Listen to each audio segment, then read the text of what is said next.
CPR குழந்தைங்களுக்கு எப்படி பண்ணணும், என்னென்ன டைப்ல பண்ணலாம்னு இந்த வீடியோல பார்க்கலாம் வாங்க. முதல்ல சிபிஆர் பண்ணும்போது குழந்தைய சேஃபா ஃபிளாட் சர்ஃபேஸ்ல இந்த மாதிரி வச்சிருக்கணும். குழந்தையோட தலை ஜென்ட்லா இப்படி மேலே தூக்கின மாதிரி இருந்தா குழந்தையோட மூச்சு குழாய் நேரம் ஆகும். திடீர்னு ஒரு குழந்தை மூச்சு பேச்சு இல்லாம இருக்காங்க, கிட்ட போய் பார்க்குறோம், இதய துடிப்பு இல்லாத மாதிரி இருக்கு. இதை எப்படி கன்ஃபார்ம் பண்ணிப்பீங்க? குழந்தை மூச்சு விடுறாங்களா இல்லையான்னு நல்லா கிட்ட போய் லுக், ஃபீல் அண்ட் அப்சர்வ்னு சொல்லுவோம். நல்லா கிட்ட போய் கவனிச்சு பார்க்கணும் மூச்சு இருக்கா இல்லையான்னு. அப்படி மூச்சு இல்லைன்னா சிபிஆர் ஆரம்பிக்கலாம். அதே மாதிரி ஹார்ட் பீட் எப்படி செக் பண்ணலாம்? கொஞ்சம் பெரியவங்களா இருந்தா கேரோட்டிட் பல்ஸ் இந்த இடத்துல பார்க்கலாம். ஒரு வயசு கீழே இருக்க குழந்தையா இருந்தா இந்த இடத்துல பல்ஸ் ரேட் இருக்கா இல்லையான்னு பார்க்கலாம். இல்ல நல்ல எக்ஸ்பீரியன்ஸ் இருந்துச்சுன்னா இந்த ஃபெமோரல் பல்ஸ் இந்த இடத்துல பார்ப்போம். இங்க கை வச்சு பல்ஸ் இருக்கா இல்லையான்னு பார்க்கலாம். ஒரு ஸ்டெத்தோஸ்கோப் இருந்தா ஹார்ட் பீட் பார்க்கலாம். இது 4 நம்ம சிபிஆர் ஆரம்பிக்கலாம். குழந்தைங்களுக்கு 15 தடவை செஸ்ட் கம்ப்ரெஷன், 2 தடவை பிரீத்திங். இதை 1 நிமிஷத்துக்கு 100 இருந்து 120 தடவை செஸ்ட் கம்ப்ரெஷன் பண்ற அளவுக்கு வேகத்துல இதை பண்ணணும். இப்ப குழந்தைங்களே 3 வகை இருக்கு சிபிஆருக்கு. ரொம்ப சின்ன குழந்தையா இருந்தா 2 ஃபிங்கர் டெக்னிக் சொல்லுவோம். 2 ஃபிங்கரை ஜெர்னத்தோட லோயர் 1/3 பார்ட்ல,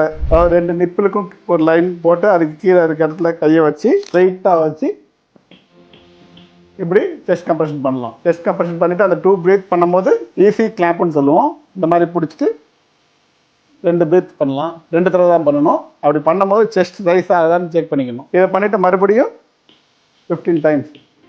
2வது டெக்னிக் வந்து 2 ஃபிங்கர் டெக்னிக். அதே இடத்துல 2 ஃபிங்கரை வச்சு இந்த மாதிரி பண்றது பண்ணலாம்.